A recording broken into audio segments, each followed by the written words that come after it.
Hello everybody, welcome back to my channel. Today we're going to be going through one of my most recent workouts using the BiaFit app. This is the Hyper Focused Glutes Part 3. So for most of the series, I usually do between, 4 and 6 parts. So you've got like months and months and months of training to do with lots of new programs all the time. But this one is especially exciting for some reason. I spent a lot of time really going through with a fine-tooth comb, looking at all of my exercise library and just finding movements that I hadn't done in a while. And today's gonna be kind of intimidating because I've got pull-ups up first. I think they're weighted, I'll have to have a look here. Oh no, they're slow eccentric weighted pull-ups. Oh my gosh, it's gonna be so hard. In fact, I always find like anything that is strength focused, whether it's a bench press or a squat, but pull-ups especially are so intimidating. So I always get a little bit nervous when I've got to do those, but let's head on and find somewhere to do them. I can't wait to show you this workout and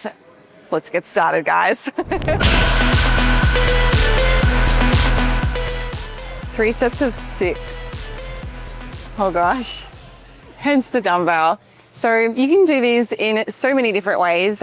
If I had access to one, and they probably do have a belt here. Yeah, they do have a belt with a chain.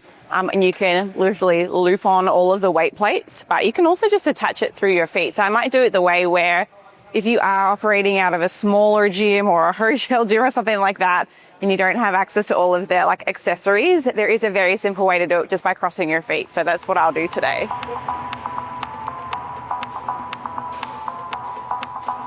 Gotta use my trusty Versa grips. If you guys would like a link to these to get a little discount because you need Versa grips, look in the description. I have everything linked for you. Gonna need a bench. Okay, so while we're waiting for this gentleman to finish, if you didn't want to do this particular version, or maybe you need like an assisted machine or a band, you can just tap on this button. It says replace. And it's automatically going to show you every exercise in my entire library that also targets that same primary muscle group of the movement you are wanting to replace. So you can see here there's lots and lots and lots and lots and lots and lots of back exercises. So you can choose from that. It kind of eliminates any of the guesswork.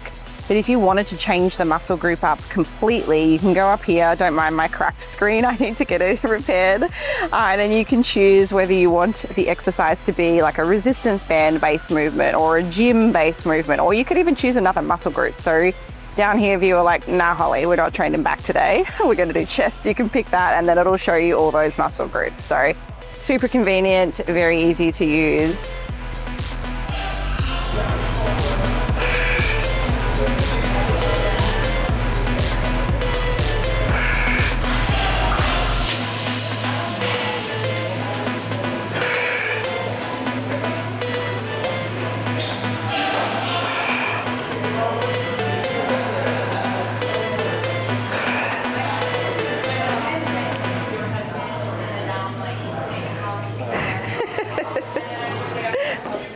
All right, that was a little bit too light, so I probably could have done like 10 reps. I should have kept going. I might grab a slightly heavier weight for my next set. That challenges me a little bit more for the 6 reps that I have prescribed. So in that scenario, you could honestly just keep going until you get to a rep that allows you to get to failure. The rep range is probably less important than actually taking that set to like an RPE 7 to 10 or something like that.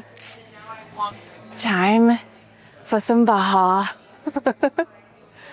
I ran out of energy drinks today. Someone asked me the other day on my Q&A what supplements I take. I don't. So caffeine is the only supplement that I really use. And then an omega-3 supplement and a multivitamin as an insurance policy. Honestly, the research behind most of them are pretty underwhelming. Creatine monohydrate for performance and for strength, but not for muscle growth. A lot of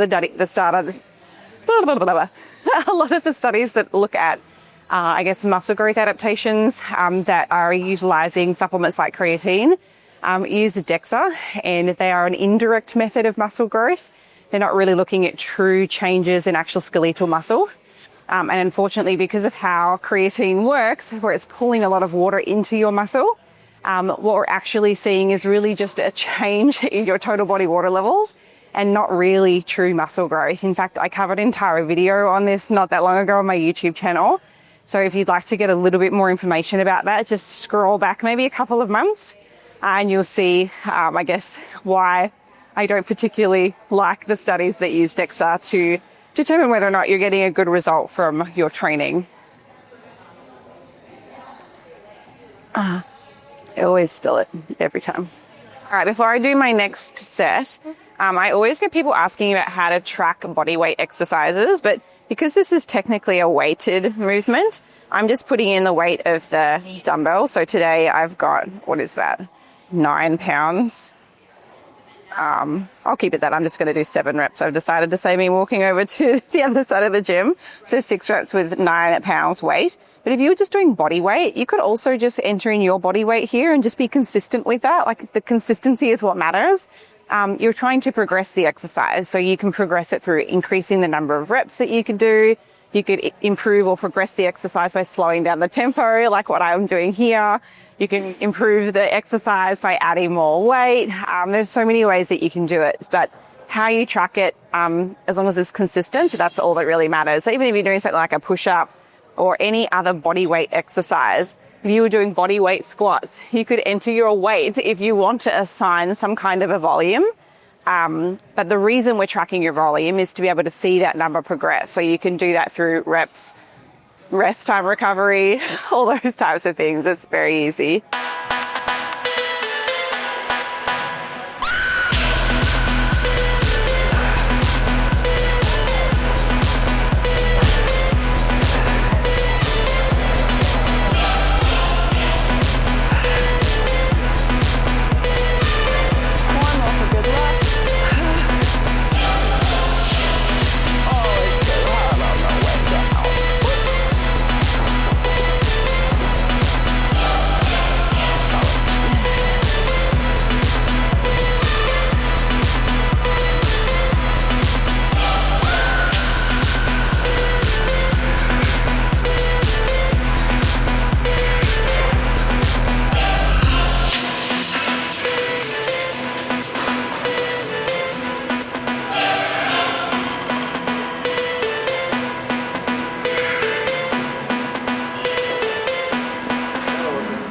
Don't mind me, I'm just putting some social media posts up in the middle of my workout.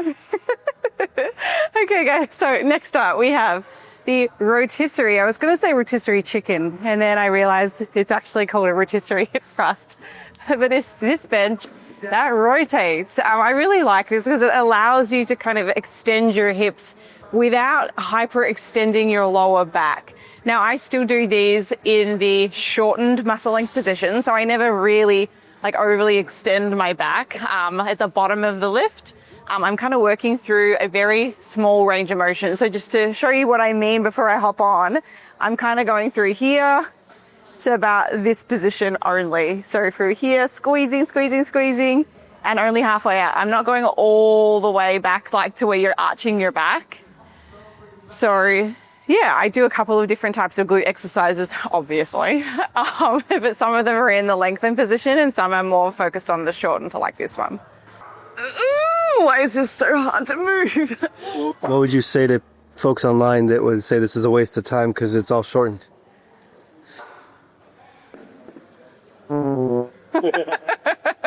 Get stuffed. You don't know what you're talking about. I would say do both, honestly. There's probably some benefits to both the lengthened and the shortened position. We've got plenty of data that show that training through a full range of motion leads to great training adaptations. So if you're concerned, do both until we have more consolidated or conclusive data on the glutes specifically.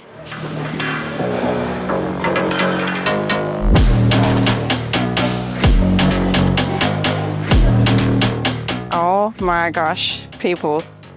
I don't know who wrote this program. I've got to do 20 freaking reps. I'm actually not sure what weight I'm going to need. It's been a little while since I've done 20s for this exercise, but I'm going to do another warm-up set either way.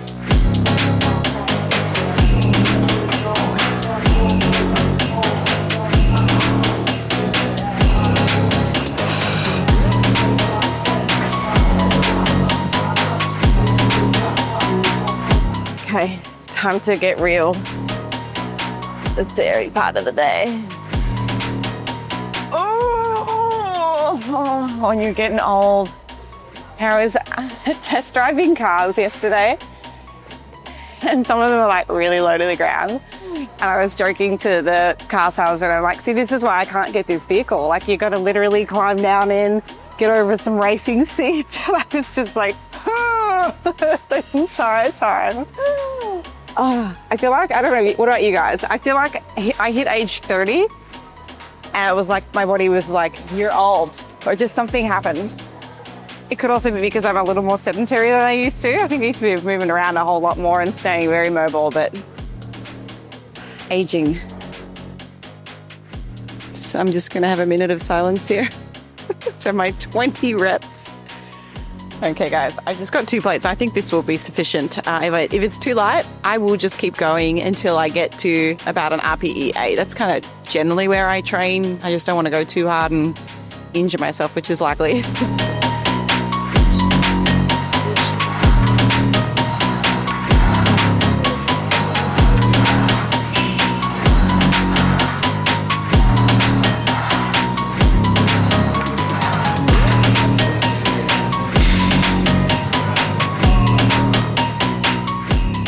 For reference, the reason I said it's likely I'll get injured, I think I went to bed at like 1:30 last night and I got up at 7, so I haven't slept very many hours. Oh wait, I'm trying to find this sim. Darn it.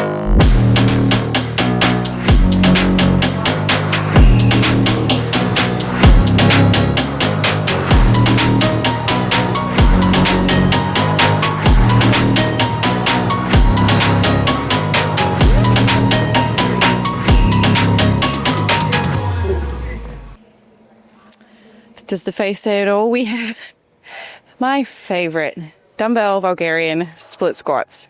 But today is a glute focus. So we're going to do a long stride to really emphasize like the lengthening of that glute muscle. But this is still going to target your quads. I don't want to mistake this for being exclusively glutes because it's not.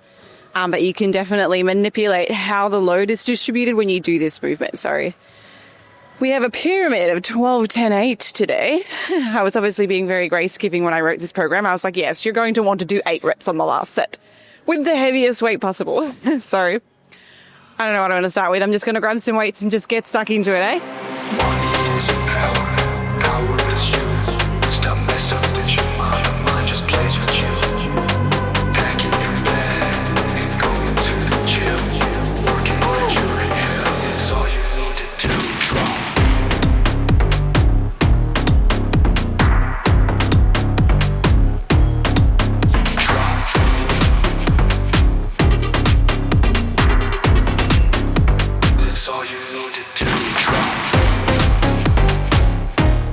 So there's a couple of ways that you could potentially do these depending on your shoe type. So today I have a very flat-soled shoe, which is wonderful. But if you were doing like a lunge or something, this type of shoe doesn't work very well because there's no like bend in the sole. If you feel really uncomfortable in your tennis shoes, if you've got something with a lot of sponge, I would probably just kick your shoes off, to be honest. Hopefully you got clean feet and they're not too stinky. But, I also find that more comfortable on the top of my foot too. So the foot that's placed on the back. If you haven't done any like mobility or stretching of your feet, sometimes it does feel really uncomfortable. I will occasionally get a cramp and I'm like, oh, okay, I need to stretch the bottom of my feet out. So I'll just come up to like a bench or something like this and just give my whole calf and my foot a good old stretch. And then it kind of prevents any of that cramping that you sometimes get. I'm going to use wraps again because my hands and my grip strength are usually the limiting factor. They would give up before my legs do. So I'm going to use wraps and I'm going to start with the 45s. So see how this feels. It could be too easy. It could be too hard. Money is power, power is you. Stop messing with your mind just plays with you. Packing your bag and going to the gym. Working like you're in hell is all you need to do.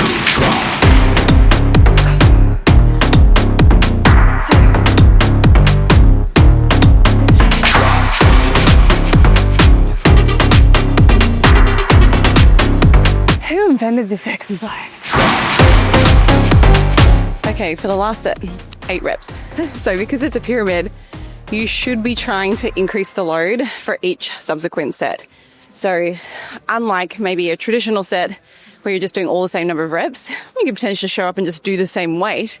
But you should always be trying to add a little bit by little bit, week by week. Even if it's only 1 or 2%, it adds up and it builds strength. Sorry, my last set's a little heavy. Say a few prayers. It's all you needed to drop.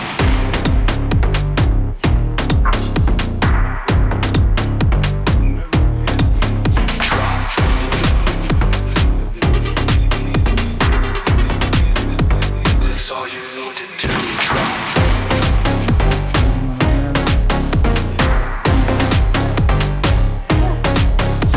All right, next exercise, we have the standing hip abduction. So we're going to be using the good old Dietetics brand.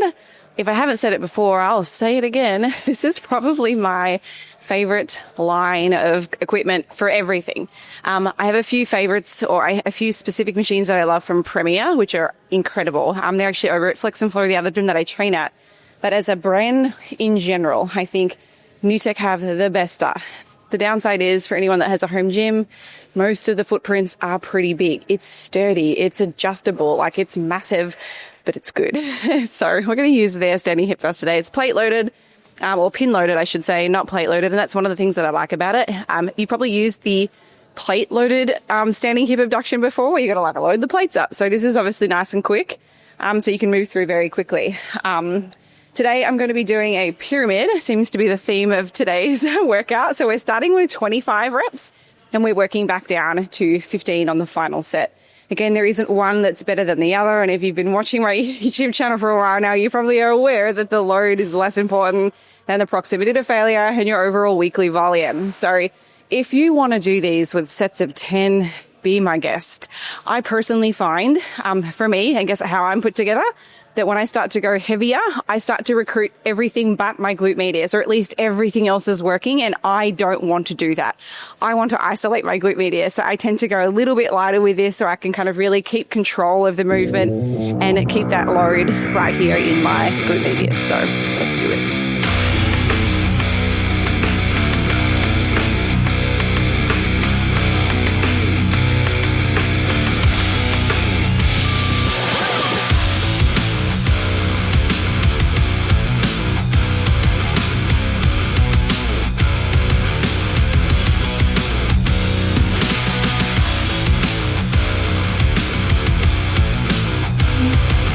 Alrighty guys, up next we have the humble leg extension, but we are doing something unique today. We're going to be doing myo rep sets.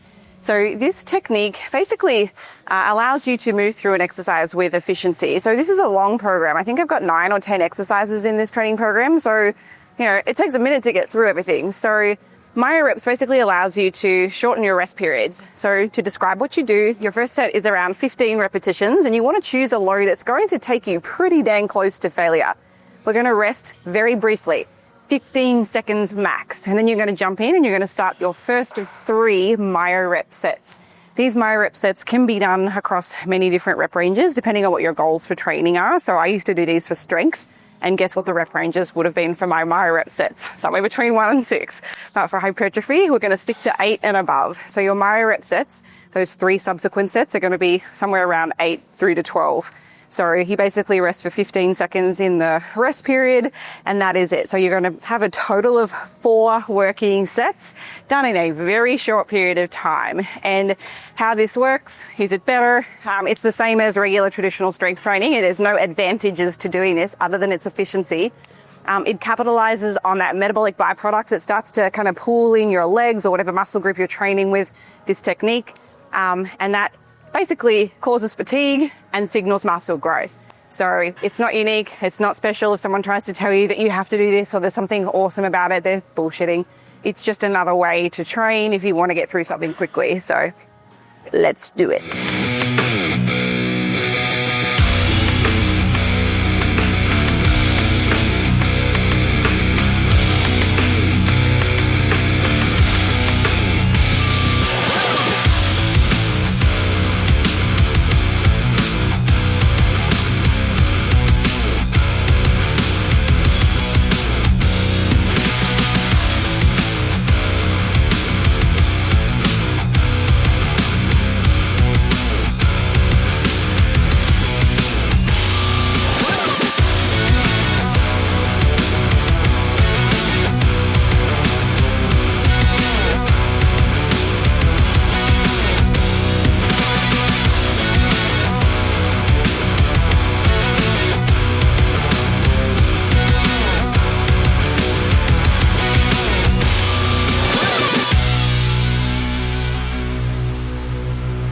rotten, if anyone's curious. I got nothing for you. You got nothing. All right, guys. My quads are stuffed. Thankfully, we're moving to a different muscle group that's not going to get a whole lot of use in this exercise. So we're doing a Smith machine. Yes, we're back here again. RDL. You'll probably have seen me do multiple different iterations of the RDLs. I love it on the Smith machine, and I particularly love it on the ones that move. This is fixed to this one, but there are different brands over here. Kind of move around a little bit. It gives you some more flexibility for adjusting for different exercises, different lever lengths. Like I have a long ass spine, so it's nice to be able to move things around, especially for something like that rotisserie hip thrust, as I call it, the rotisserie chicken. So RDLs. Some of these machines don't allow you to get a good full range of motion just because they have a catch bar like right at the bottom. Thankfully, this one allows you, I think, to go all the way down. So yeah, this gives me a really good stretch at the bottom. But if you have one of those rinky-dink types of Smith machines, I won't say crunch. Damn it, I said crunch. Theirs suck so bad. So I would have to go and get some kind of a step to bring me up so that I get to full range of motion. Otherwise, I'm just doing partials. And again, not that that's inherently bad, but what have we talked about as a theme of our programming? You want to have a range of different motions throughout your training. And for me personally, I like training my hamstrings to full length. I have very lengthy hamstrings and they're very stretchy. So yeah, I think we're just doing sets of 12 today. We are like 50% or more way through this workout, so I'm pretty fatigued. I may not be able to lift what I usually do, and I just have to get past my ego. I'll probably lift something a little bit lighter than if this exercise was planned first in the program. Oh my God.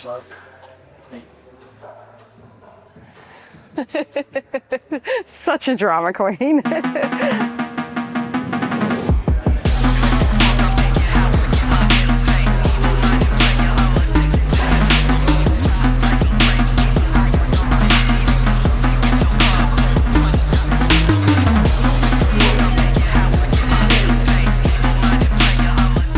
This might be one of the few exercises where I think I'm actually going to put my hair up. It's so annoying when you've got a heavy weight in front of you and you're just constantly like with your hair, so hair is going up.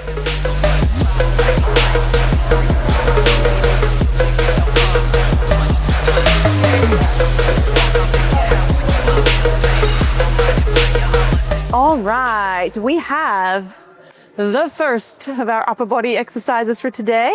Second, you count pull-ups. Yeah, I forgot the pull-ups. The second exercise of today is funny. I always put pull-ups first because they are arguably the most challenging for me, and they're something that I want to get good at. So I usually put those things at the beginning of a workout. Even as like in my instance where I'm trying to grow specifically my glute medius, like that's a very small muscle relative to everything else. You notice in my training programs, the ones that I'm doing, they usually come up in like the first top 3 positions, even though it's a small muscle group. And you might notice like my RDL is further down the list. The reason is like I'm not as concerned about growing my hamstrings right now, and I don't care whether I do that with a lighter weight and with less effort. I want to go hard on the things that I really care about, where I'm kind of coming into the gym fresh, I'm feeling good, I'm motivated. You know, your energy obviously starts to waver as you get to the end of a session, and I don't mind if my hamstrings, you know, aren't the focus of the session. So hopefully that makes sense. So yeah, front plate raises for our front shoulder. I have been trying to get these up in reps as opposed to jumping up in the next weight plate because that would be too wide for my shoulders. So if I go to the 45, first off, I'm probably only going to get like 10 reps and I'll be using everything else but my anterior shoulder. So I have gone from 15 repetitions with this weight all the way up to 21. So we'll see what I can get today.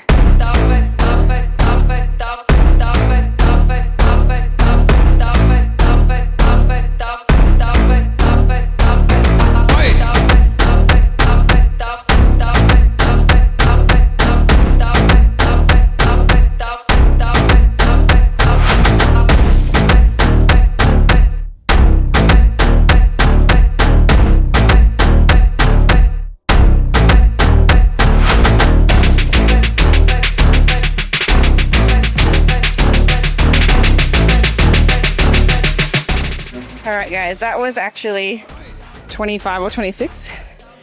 This one's in kilograms. So the weights that I usually lift are in pounds. So the exchange is not perfect. So this is actually only 22 pounds. My normal weight plate that I use at the other gym is 25. So yeah, I'd be curious. Apparently cameraman counted 23. So I guess I'll believe him. I'm the worst. I think my brain defaults and like malfunctions at like the 5th rep or something like that. And it just counts 2 a few extra times. So we'll see what I do on my next set.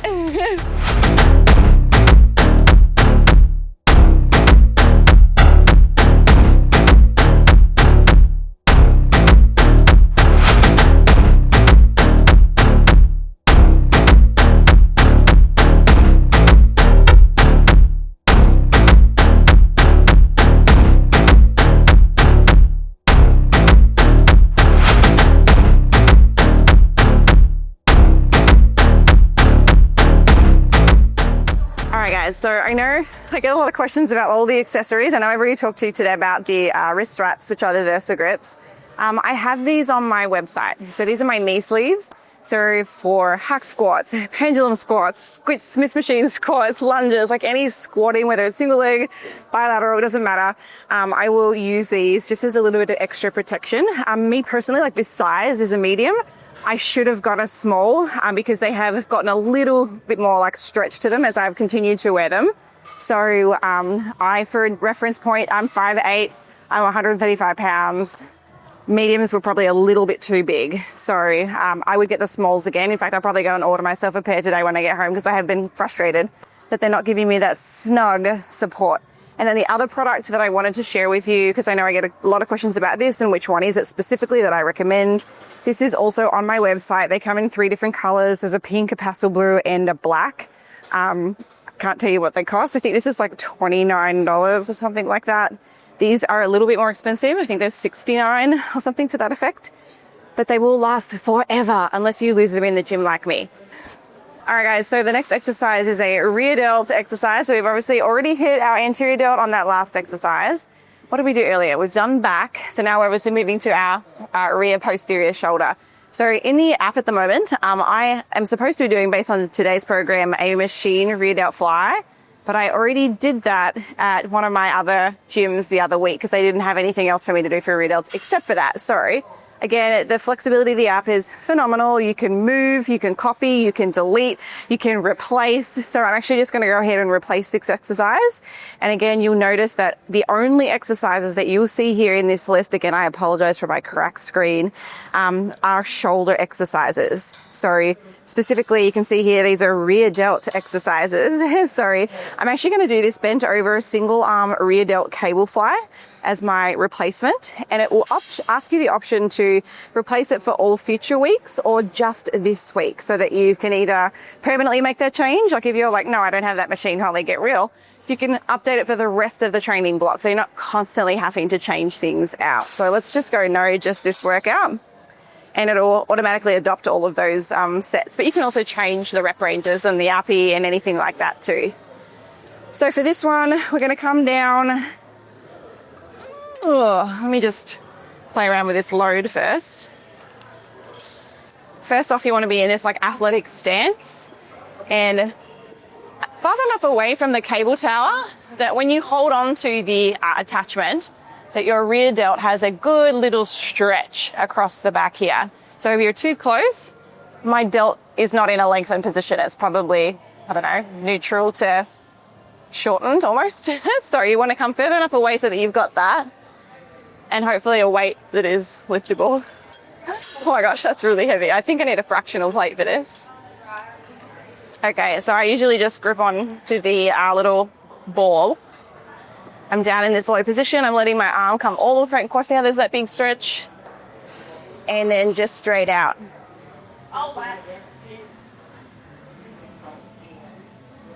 And now that I'm doing this, I can see how this weight is really light.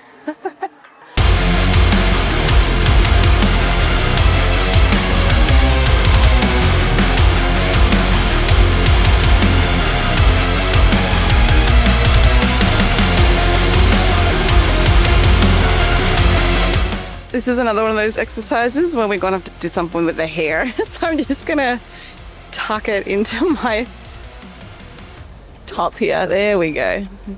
I should do the trick.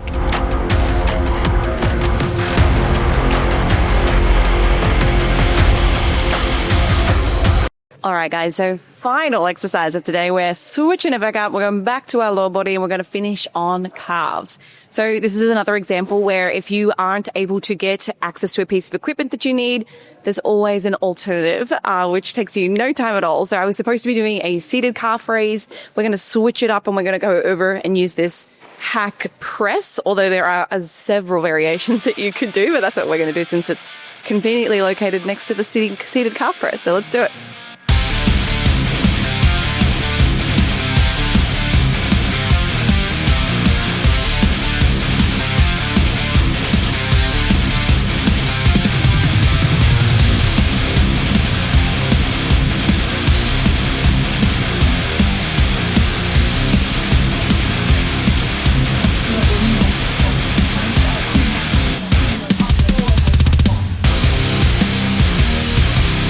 I always forget to do outros. I'll get home and I'll look at the video and I'm like, we forgot something. So anyway, that's the end of the video. I do have so many things I want to quickly run through with you that you can sign up to and join and take part in. So by the time you see this video, which is probably going to be Tuesday next week, you will have less than a day to get signed up to our summer, actually no, it's not summer, it's winter, our winter challenge, the Love Yourself Fit Challenge, which is kicking off on February 2nd. So we'll give you 2 extra days usually for people to sign up late. So if you're watching this today, you literally need to get signed up today. So it's a 6-week program. You'll get onboarded through the brand new BiaFit app. You've got exclusive programs, but also access to my entire training program library. You've got the community. We do weekly live Q&As. I give you an educational guide that basically teaches you everything that I know. And then you've also got access to all of my recipes and a meal planner in the app as well. So it's very comprehensive. We get to kind of check in on a weekly basis. So if you get stuck or if you're lacking in motivation, and which I know is really a challenging thing at this time of the year. I know for me personally, just kind of getting back together, getting back into the routine after the holidays, it's tough. Sorry, if you're struggling with some motivation, then I would highly, highly recommend joining these challenges. They're literally $99. Or if you want to save some cash, you can also sign up and do all of them for the year, and you'll get a really nice discount. There's also an option that allows you to sign up to the app and then get continuous access year round as well. So all of those different program options are listed on my website. So if you haven't been over and had a look at the BiaFit website yet, it's getbiafit.com, and you can sign up to the Love Yourself Fit Challenge. Money is power, power is you. Stop messing